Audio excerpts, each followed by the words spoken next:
بچوں کی پیدائش سے لے کر بچوں کی شادیاں ہونے تک بچوں کے بہت سارے حقوق ہیں، تو والدین عموماً ان حقوق کو پورا کرنے کے لیے رات دن بھاگ دوڑ کرتے ہیں، کرنی بھی چاہیے، بہت مستحسن بھی ہے کہ ایک شخص اپنے بچوں کے لیے بھاگ دوڑ کر رہا ہو، تو اللہ کے نبی صلی اللہ علیہ وسلم نے اس کی اس دوڑ دھوپ کو، اس بھاگ دوڑ کو جہاد فی سبیل اللہ قرار دیا ہے۔ سبحان اللہ، کہ جو شخص اپنے بچوں کے لیے، اپنے والدین کے لیے، اپنے بہن بھائیوں کے لیے بھاگ دوڑ کرتا ہے تو یہ جہاد کر رہا ہے۔ تو اس جہاد کے اندر اس کو مد نظر رکھنا چاہیے کہ کہیں وہ حرام نہ کمانا شروع کر دے، اپنے بچوں کو ضروریات پوری کرنے کے لیے وہ کہیں حلال کے ساتھ حرام نہ کمانا شروع کر دے۔ تو اللہ کے نبی صلی اللہ علیہ وسلم کا بڑا خوبصورت فرمان، بڑی خوبصورت تعلیم ہے اس سلسلے میں، اور آپ نے بڑی تنبیہ کرتے ہوئے فرمایا ان احدکم لن یموت حتی یستقبل رزقہ۔ جی، یہ بات ذہن میں رکھ لو میرے امتیوں، مومنوں، کہ تم میں سے کوئی شخص اس وقت تک فوت نہیں ہوگا جب تک وہ اپنا رزق مکمل نہ کر لے۔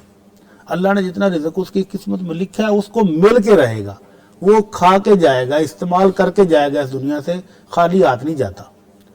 تو اس لیے جلدی نہ کریں، اگر رزق میں آنے تھوڑی سی دیر ہو جائے، جاب نہیں مل رہی، کاروبار میں تھوڑی مشکلات ہیں، تو جلد بازی نہیں کرنا۔ واتقوا اللہ ایھا الناس واجملوا فی الطلب۔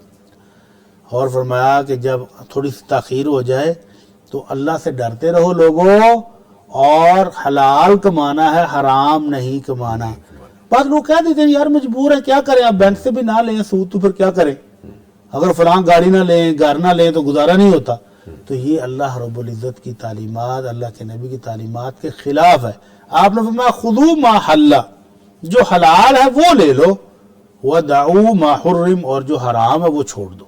کوئی ایک پیسہ بھی حرام کا کمانے کی ضرورت نہیں ہے، حلال کھائیں، تھوڑا ہوگا اس میں برکت ہوگی، سکون ہوگا، چین ہوگا، راحت ہوگی، اور آپ کی اولاد آپ کی فرما بردار ہوگی، والدین کا کہنا ماننے والی ہوگی۔ اور اگر آپ نے ان کے لیے رات دن ایک کر دیا اور حرام حلال مکس کر کے کھلایا تو پھر بچے نافرمان بھی ہو جاتے ہیں۔